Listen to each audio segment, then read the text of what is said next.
Friends, अगर आप एक जॉब वर्कर हो और जॉब वर्क किए हुए गुड्स वापिस भेजने के दौरान आप ई-वे बिल में आपका जॉब वर्क का जो चार्ज है वो एंटर करके ई-वे बिल जनरेट करते हो, तो ये आपकी बहुत बड़ी गलती हो सकती है और ये वीडियो खास आपके लिए। आज हम बात करेंगे, अगर कोई जॉब वर्कर अपने मैन्युफैक्चरर को जब गुड्स वापिस भेज रहा है जॉब वर्क प्रोसेस होने के बाद, उस टाइम कौन से डॉक्यूमेंट कंपलसरी है जो कि व्हीकल और गुड्स के साथ होना चाहिए और उसका ई-वे बिल कैसे जनरेट करता है, उसकी आज हम बात करेंगे। सबसे पहला है डिलीवरी चालान, जो कि प्रिंसिपल ओनर भी इश्यू कर सकता है और जॉब वर्कर भी इश्यू कर सकता है। जो डिलीवरी चालान इश्यू करता है उसको डिलीवरी चालान में कौन से आइटम है वो कंपलसरी लिखना होगा। उसमें सबसे पहला है delivery challan number and date. Manufacturer ने जब जॉब वर्कर को गुड्स भेजे होंगे जॉब वर्क प्रोसेस करने के लिए, उस टाइम जो डिलीवरी चालान इश्यू किया होगा उसका डेट और नंबर लिखना कंपलसरी। उसके बाद है डिस्क्रिप्शन ऑफ द गुड्स, जो माल भेज रहा है उसका description, quantity return,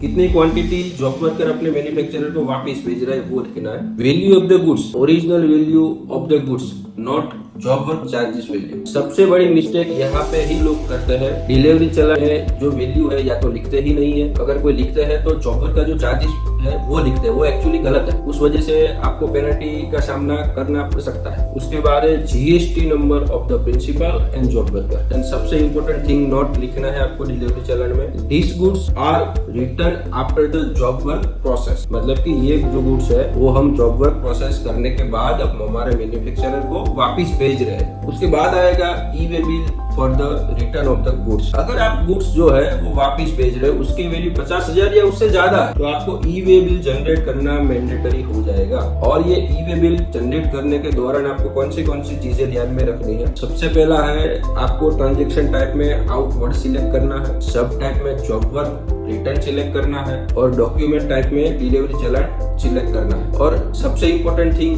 value, e-way bill में आपको market value of the goods डालना है, ना कि जॉब वर्क प्रोसेस के चार्जेस। कई बार जॉब वर्कर अपने जो जॉब वर्क चार्जेस होते हैं वो एंटर करके ई-वे बिल जनरेट करता है, तो वो गलत है और उस वजह से आपको पेनल्टी का सामना करना पड़ सकता है। उसके बाद जॉब वर्क चार्जेस का जो इनवॉइस है वो आप साथ में रख सकते हो, उसका कोई ई-वे बिल में कहीं पे आपको मेंशन करने की जरूरत नहीं है। उसके बाद आएगा ट्रांसपोर्टर डॉक्यूमेंट, मतलब कि लॉरी रिसिप्ट है, ट्रांसपोर्ट रिसिप्ट है, पीटी है, वो सब जो भी ट्रांसपोर्टर ने इश्यू किया होगा वो आपको साथ में रखना है और उसमें व्हीकल का डिटेल लिखना कंपलसरी है।